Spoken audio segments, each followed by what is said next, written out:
بسم الله الرحمن الرحيم.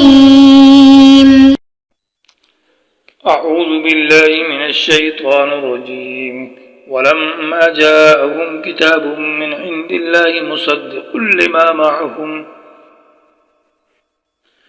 وكانوا من قبل يستفتحون على الذين كفروا ولما جاءهم ما عرفوا كفروا به ولعنة الله على الكافرين. محترم سامعین، سبق نمبر 121 آیت نمبر 89 ہے۔ آیت کریمہ کا ترجمہ: اور جب آ گیا ان کے پاس کتاب اللہ کی طرف سے جو تصدیق کرنے والی تھی ان کتابوں کی جو ان کے پاس ہے، اور اس حال میں کہ اس کتاب کے آنے سے پہلے یہ مدد طلب کرتے تھے ان لوگوں کے خلاف جو کافر تھے، بس جب ان کے پاس وہ رسول اور کتاب آ گئے جس کو یہ جانتے تھے تو انہوں نے اس کتاب اور رسول کا انکار کیا، بس اللہ کی لعنت ہے اس طرح کے کافروں کے اوپر۔ اس آیت کا خلاصہ کے اعتبار سے یہ خطاب خامس ہے، یعنی 5واں خطاب ہے، جو کہ 6 خطابات بنی اسرائیل کو تھے، ان میں 5ویں نمبر ہے۔ اس خطاب کا حاصل یہ ہے کہ اس میں انکار ہے آخری رسول اور آخری کتاب جو کہ قرآن ہے، اس سے انکار کے اوپر زجر ہے کہ یہود اور بنی اسرائیل کی خباثات کا ذکر تھا، اور ان میں خباثات کے اندر ترقی کا بیان تھا کہ ایک خباثت دوسری سے بڑھ کر ہے برائی۔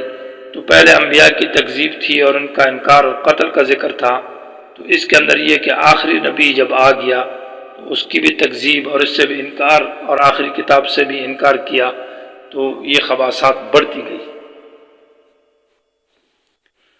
وَلَمَّا جَاءَهُمْ كِتَابٌ مِّنْ عِندِ اللَّهِ، یہ آخری نبی کا انکار اور آخری نبی سے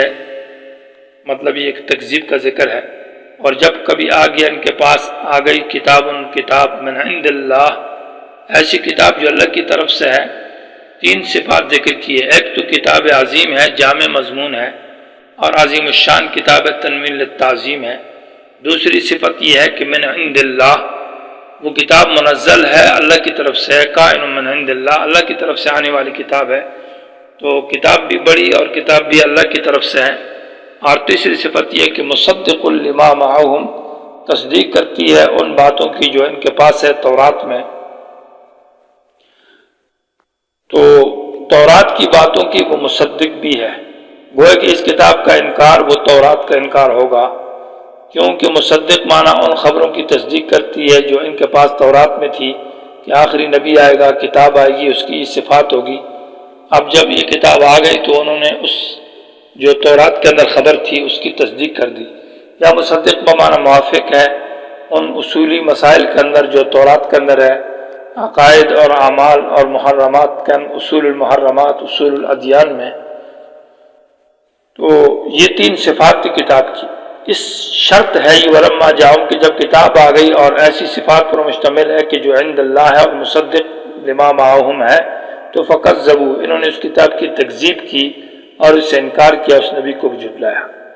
وَكَانُوا مِن قَبْلُ يَسْتَفْتِحُونَ عَلَى الَّذِينَ كَفَرُوا، اصل میں جزا تو بعد میں آ رہی ہے، فَلَمَّا جَاءَهُمْ دوسری شرط ہے، اس کے بعد کفروا جزا ہے، لیکن درمیان میں یہ جملہ معترضہ ہے، شرط اور جزا کے درمیان میں۔ یہ گویا کہ ان کی اس قباحت کا ذکر ہے کہ جنہوں نے کتاب کی تکذیب کی ہے، تو کیا یہ کتاب کو جانتے نہیں تھے یا رسول کو جانتے نہیں تھے، ان کی معرفت نہیں تھی، تو جہالت کی وجہ سے عذر ہو سکتا ہے کہ یہ کتاب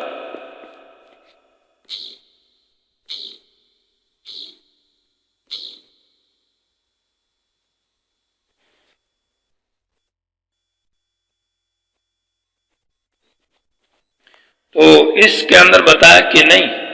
معلوم تھا ان کو اور کتاب کی معرفت اور صداقت کو جانتے تھے، آخری نبی کو بھی جانتے تھے، باوجود یعنی کانوا من قبل کے جملے کے اندر دلالت ہے ان کی معرفت اور ان کے علم کے اوپر، اور باوجود اس علم کے پھر بھی انکار کیا، تو گویا کہ یہ کفر عنادی اور کفر جعلی اور کفر ضدی ہو گیا ان کا۔ وکانو اور تھے یہ من قبل مانا من قبل نزول هذا الکتاب اس کتاب کے نازل ہونے سے پہلے، گویا کہ مضافلے کو حذف کر کے تو مضاف پر ضمہ جاری کر دیا، یہ مبنی ہے۔ من قبل نزول هذا القرآن یستفتحون علی الذین کفروا، اس کا معنی ایک ہی ہے کہ یستفتحون یہ فتح سے مشتق ہے اور فتح بمعنی علمہ کے ہے، تو علا بمعنی عن کا کیا جائے گا تو ترجمہ یہ ہے یستفتحون معنی یعلمون خبر دیتے تھے، خبر معلوم کرتے تھے، اور سین تا طلب کے لیے ہے تو یستفتحون بمعنی یستخبرون کے ہے، معنی خبر معلوم کرتے تھے عن الذین کفروا کافروں سے، مکہ کے مشرکوں سے معلومات لیتے تھے کہ آخری نبی آیا ہے یا نہیں آیا، کیونکہ ان کو تو معلوم تھا کہ اس دور میں آئے گا، تو اس طرح کی باتیں جا کر معلومات کرتے تھے۔ جیسا کہ تمیم داری کی حدیث میں وہ ذکر ہے، طویل واقعہ ہے کہ سمندر ہم کشتی میں سوار تھے اور سمندر ہماری کشتیوں کے خلاف ہوا چلی تو وہ کسی جزیرے میں لے کر ڈال دیا گئے، تو ایک عورت تھی جو کہ مطلب ایک جن قسم کی تھی، اس سے ملاقات ہوئی تو اس نے کہا اندر کمرے میں چلے جاؤ، پیر صاحب کے پاس اندر کمرے میں گئے تو ایک بندہ باندھا ہوا زنجیروں کے ساتھ بہت غصے میں تھا، اس نے بہت سارے سوالات کیے اور ایک سوال یہ کہا کہ مکے کے اندر ایک نبی ہے، وہ آیا ہے یا نہیں آیا، تو گویا کہ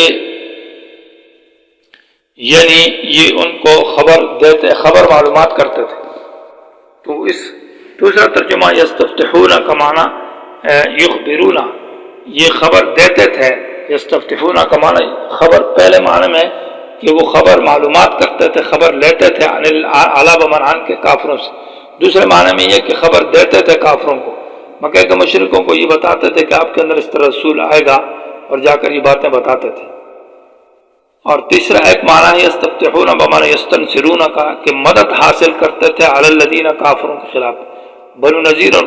قریظہ جب آپس میں جنگ کرتے تھے اور وہ اوس اور خزرج کے لوگوں کے ساتھ بھی ان کی لڑائی ہوتی تھی تو ان کے خلاف پھر مدد مانگتے تھے آخری نبی کے ذریعے۔ اور حدیث ابن کثیر نے اس کی عبارت لکھی ہے اور دیگر مفسرین نے بھی، اور یہ حدیث ذکر کی ہے کہ یوں کہتے تھے کہ اللہم انصرنا بالنبی المبعوث آخر الزمان، اے اللہ اس نبی کے ذریعے ہماری مدد کر جو آخری زمان میں مبعوث ہوگا، یعنی وہ آ جائے اور ہم اس پر ایمان لے آئیں۔ اور پھر کہتے تھے نقتلکم قتل عاد و ارم، ہم تمہیں قتل کریں گے عاد اور ارم کی طرح، وہ یہ بات پہلے کرتے تھے۔ معنی یہ ہے کہ پہلے نبی کے آنے کے انتظار کرتے تھے اور نبی کے ذریعے سے مدد مانگتے تھے اور لوگوں کو خبر، تو جب وہ آ گیا تو انکار کر دیا، تو یہ گویا کہ ان کو بر زجر ہو گیا کہ بعد المعرفت انہوں نے انکار کیا۔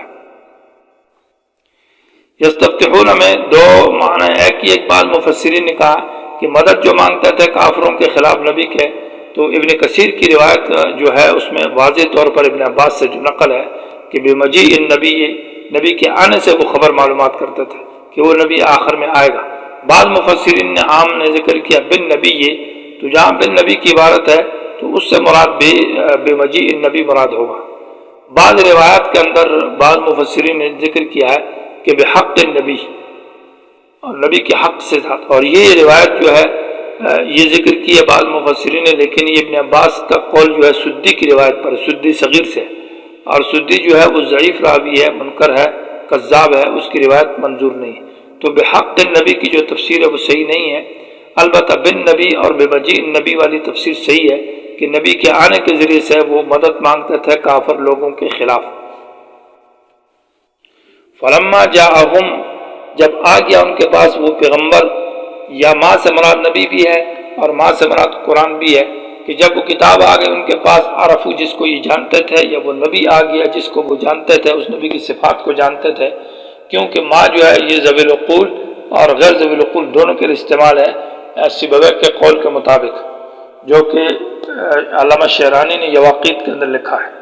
تو وہ جب نبی آ گیا تو مراد صفات کے ساتھ، نبی اپنی صفات کے ساتھ جب آیا تو وہ صفات کے ساتھ اس کو جانتے تھے۔ کفروا تو انکار کیا اس کتاب کا اور نبی کا، تو گویا کہ انہوں نے قرآن کا بھی انکار کیا اور نبی کا بھی انکار کیا۔ تو یہ کفر جو ہے یہ کفر عنادی ہے، یعنی کفر عناد جو ضد کی بنیاد پر، ہٹ درمی کی بنیاد پر ہے، کیونکہ باوجود معرفت اور پہچان کے انہوں نے انکار کیا ہے۔ تو فلعنت اللہ، پس اللہ کی لعنت ہو علی الکافرین، اس طرح کے کافروں کے اوپر کہ جو اللہ کے نبی کو پہچانتے ہیں، اللہ کی کتاب کو پہچانتے ہیں اور پھر بھی انکار کرتے ہیں۔ پہلا سے ترقی اس لیے ہے کہ پہلا جو انکار تھا نبی انبیاء کی جو تکذیب تھی یا قتل تھا وہ مطلق ذکر کیا تھا، اس میں معرفت اور عدم معرفت کی قید نہیں لگی۔ اب خواصت کے اندر اور ترقی ہو گئی کہ آخری رسول اور آخری کتاب جو کامل رسول ہے، جو افضل رسول ہے، اس کو باوجود پہچاننے کے، کتاب کو باوجود جاننے کے پھر بھی انکار کیا، یہ اور خباثت ہے، یہ اس سے بڑھ کر ان کے اندر خرابی ہے، ایسے بے ایمان ہے یہ۔ تو اس میں خطابات کے اندر